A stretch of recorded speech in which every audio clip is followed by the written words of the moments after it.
अस्सलाम वालेकुम गाइस, मैं हूं Faraz and welcome to your very first tutorial of Vue.js। आज हम बात करेंगे Vue.js पे। Vue.js एक फ्रेमवर्क है। जिस तरह हमारे पास jQuery एक फ्रेमवर्क है, लेकिन jQuery को नॉर्मली हम फ्रेमवर्क रेफर नहीं कर सकते। वो एक लाइब्रेरी है जिसमें यूजफुल फंक्शंस हैं हमारे पास। तो जावास्क्रिप्ट को आसान करने के लिए jQuery बना था। तो फर्दर jQuery को एक्सपेंड करने के लिए, क्योंकि jQuery में काम करना, पूरी वेबसाइट बनाना बड़ा मुश्किल काम था। मतलब कि काफ़ी कॉम्प्लिकेटेड हो जाती थी। कोई वेल डिज़ाइंड स्ट्रक्चर नहीं बना सकते थे उसमें, कोई आर्किटेक्चर सही तरीके से नहीं बना सकते थे, क्योंकि वो एक लाइब्रेरी है, हमारे लिए काम आसान करने के लिए बनी थी। जो Vue.js है, वो आप कह सकते हो कि आप सिमिलरली jQuery की तरह ही यूज़ कर सकते हो, लेकिन ये आपकी पूरी वेबसाइट की फ्रंट एंड बनाने के लिए बनी है। मतलब कि आप अपनी वेबसाइट की पूरी फ्रंट एंड, उसमें बटन्स कोई काम करती हैं या कोई एपीआई रिक्वेस्ट्स वगैरह करनी है, तो उसके लिए Vue.js, React.js, Angular, ये सारी फ्रेमवर्क्स बनी थी, ताकि हमारी जो वेबसाइट का स्ट्रक्चर है वो अच्छा बने, क्लीन कोड, और कोई ज़्यादा उसमें हमें कोड करने की ज़रूरत ना पड़े, स्ट्रेट फॉरवर्ड काम होना चाहिए। तो Vue.js एक फ्रेमवर्क है जिस पे आज हम बात करेंगे। तो सबसे पहले आपके पास इंस्टॉल होना चाहिए visual studio code. Visual studio code आप डाउनलोड कर सकते हैं। ये माइक्रोसॉफ्ट का प्रोडक्ट है। तो विजुअल स्टूडियो की आईडीई आप माइक्रोसॉफ्ट की वेबसाइट से डाउनलोड कर सकते हैं। अगर आप विंडोज़ यूज़ कर रहे हैं तो उनका वर्जन भी इनके पास है, और मैक का भी है। डिफरेंट लिनक्स वर्जन्स भी इनके पास हैं। तो ये ओपन सोर्स प्रोडक्ट है, ये आप यूज़ कर सकते हैं, फ्री ऑफ कॉस्ट है। ये आप यहाँ से डाउनलोड कर सकते हैं। डिफरेंट वेरिएशंस हैं, और सबसे पहले आपको ये काम आएगा। दूसरा, जैसे ही आप विजुअल स्टूडियो डाउनलोड करेंगे तो आपके पास होना चाहिए एक्सटेंशंस। एक्सटेंशंस में आपने सर्च करना है लाइव सर्वर। तो लाइव सर्वर क्या करता है कि ये आपकी कोई भी HTML फाइल हो, क्योंकि हम फ्रंट एंड बना रहे हैं, हमारा ज़्यादातर काम HTML, CSS और जावास्क्रिप्ट से होगा। तो ये आपके लिए आपकी जो HTML है उसको एक पोर्ट पे, कोई IP पे लाइव कर देता है। मतलब कि आप लोकली उसको व्यू कर सकते हैं। तो ये आप इंस्टॉल कर लें। इंस्टॉल इंस्टॉल करने का तरीका सिंपल है। आपने जहाँ पे एक इंस्टॉल का बटन होगा, आपको क्लिक करना पड़ेगा और वो इंस्टॉल हो जाएगा। जब आप इंस्टॉल करेंगे तो आपके पास यहाँ पे ये गो लाइव का बटन आ जाएगा, click to run live server. ठीक है। तो जब ये आ जाए, वापस आप अपने फाइल मैनेजर पे क्लिक करें, और यहाँ पे आपने कोई फ़ोल्डर ओपन करना है। मैं अपने डेस्कटॉप पे Vue.js का जो फ़ोल्डर मैंने बनाया हुआ है, ये मैं ओपन कर देता हूँ। ये हमारे पास ओपन हो गया है। तो इसमें एक छोटी सी फ़ाइल बना लेते हैं। मैं एक index.html बनाता हूँ। ठीक है। यहाँ पे कुछ HTML डालता हूँ। तो नॉर्मली हमें पूरी ये डॉक टाइप और सब कुछ लिखना पड़ता है। तो ये इतना ज़रूरी नहीं है कि आप याद करें। अगर आपको आपके पास रेडीमेड पड़ा हो तो आप कॉपी पेस्ट कर लें, वरना फिर विजुअल स्टूडियो में आसानी से आप ये 3 एक्सक्लेमेशन मार्क्स हैं, ये आप क्लिक करेंगे तो ये भी आ सकता है, और जो सिंगल एक्सक्लेमेशन मार्क है वो पूरा HTML आपको दे सकता है। तो ये आप इजीली कर सकते हैं। मैं यहाँ पे टाइटल है, ये चेंज कर लेता हूँ, Vue.js प्रोजेक्ट। ठीक है। अच्छा, Vue.js को इंपोर्ट यहाँ पे डालने का तरीका ये है कि आप इसमें सबसे पहले मैं आपको बता दूँ कि इसके कौन कौन से तरीके हैं इंस्टॉलेशन के। तो क्विक स्टार्ट पे आप जाएंगे। यहाँ पे Vue.js को डिफरेंट तरीके से इंस्टॉल करने का तरीका है। एक तो आप डायरेक्टली npm से इंस्टॉल कर सकते हैं। तो हम इस पर अभी फ़िलहाल नहीं जाएंगे, ये बाद में इस पर काम करेंगे। अब हमने सिंपल जो तरीका करना है वो है cdn। cdn में हमारे पास रेडीमेड स्क्रिप्ट होता है, जो कि एक Vue.js इसमें पूरी फ्रेमवर्क इसमें पड़ी हुई है। यूज़फुल फंक्शन जितने भी हैं सारे, मैं ये कॉपी कर लेता हूँ यहाँ से। ठीक है। और इसके अलावा और भी तरीके हैं। ग्लोबल बिल्ड ये है, ES मॉड्यूल है जो कि आप मॉड्यूल के अंदर इंपोर्ट कर सकते हो। और भी बहुत तरीके हैं, इन सब पे हम आएंगे। अभी फ़िलहाल जो CDN है इसकी स्क्रिप्ट फाइल कॉपी करें और यहाँ पे हम हेड के अंदर टाइटल के नीचे पेस्ट कर देंगे इसे। ठीक है, अब Vue.js को एक जो फ्रेमवर्क है इसको एक जगह चाहिए जहाँ पे आपकी मतलब ये पूरी वेबसाइट पे ही रन करना है हमने, लेकिन हमें एक डिफ स्पेसिफाई करना है जहाँ पे हमारी Vue.js अपने वेरिएबल्स को डिफाइन करेगी या उसको पता होना चाहिए कि मेरा एरिया कौन सा है। तो मैं एक डिव लेता हूँ, इसको मैं ID देता हूँ, बॉडी को भी दे सकते हैं लेकिन ये बेहतर है। आप उसको उसके अंदर जो नाम है मैं ऐप दे देता हूँ। फिर इसके बाद आपने एक स्क्रिप्ट टैग लिखना है, स्क्रिप्ट। ठीक है, अच्छा अब एक वेरिएबल लेंगे और उससे हम इंपोर्ट करेंगे क्रिएट ऐप टू व्यू। अब व्यू जो है ये ग्लोबली हमारे पास अवेलेबल है, मतलब अगर मैं ब्राउज़र पे जाऊँ, उसको पहले लाइव करते हैं, मैं गो लाइव पे क्लिक करता हूँ।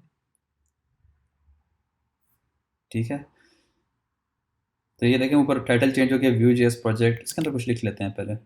मैं यहाँ पे लिखता हूँ हेलो वर्ल्ड।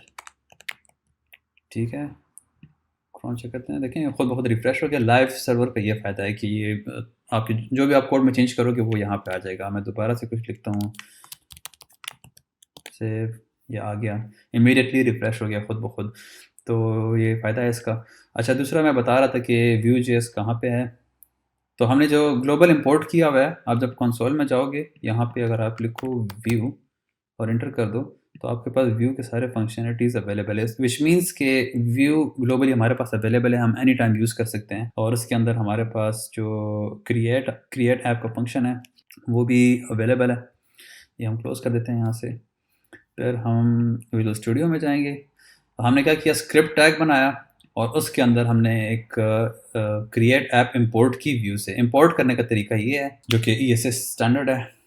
तो यहाँ पे हम लिखेंगे क्रिएट ऐप को यूज़ करना है हमने, और हमने उसको बताना है कि ये जो डिव है इसके अंदर अपनी जो व्यू के जो सारी फंक्शनैलिटीज़ हैं इसके अंदर हमने अप्लाई करना है। ये इसका एरिया होना चाहिए, इसके बाहर का एरिया इसका नहीं होना चाहिए, ये हम डिसाइड कर रहे हैं।